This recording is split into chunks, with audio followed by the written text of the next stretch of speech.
ബീഹാർ തലസ്ഥാനമായ പറ്റ്നയിലെ ധാനാപൂരിൽ 25-കാരൻ ആൾക്കൂട്ട ആക്രമണത്തിൽ കൊല്ലപ്പെട്ടു. സഹോദരിയുടെ വിവാഹത്തിന്റെ തയ്യാറെടുപ്പുകൾക്കായി ഡൽഹിയിൽ നിന്നെത്തിയ ബിട്ടുവാണ് മരിച്ചത്. പ്രതികളെ കണ്ടെത്താൻ ശ്രമം നടക്കുന്നതായി പോലീസ് അറിയിച്ചു.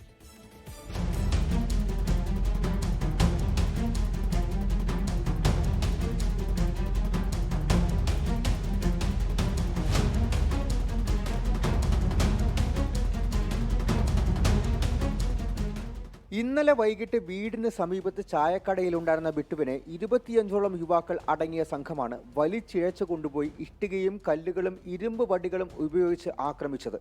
ഗുരുതരമായി പരിക്കേറ്റ ബിട്ടുവിനെ ആശുപത്രിയിൽ പ്രവേശിപ്പിച്ചെങ്കിലും ഇന്നലെ രാത്രിയോടെ മരണപ്പെടുകയായിരുന്നു. അക്രമികളുടെ അറസ്റ്റ് ആവശ്യപ്പെട്ട് ബിട്ടുവിന്റെ മൃതദേഹവുമായി കുടുംബം ഇന്ന് രാവിലെ ധാനാപൂർ ഗാന്ധി മൈതാൻ റോഡ് ഉപരോധിക്കുകയും പ്രതിഷേധിക്കുകയും ചെയ്തു. പ്രദേശത്ത് ഇപ്പോഴും സംഘർഷാവസ്ഥയാണ്. CCTV ദൃശ്യങ്ങൾ പരിശോധിക്കുകയാണ് എന്നും അക്രമികളെ ഉടൻ പിടികൂടുമെന്നും പോലീസ് ഉറപ്പു നൽകി.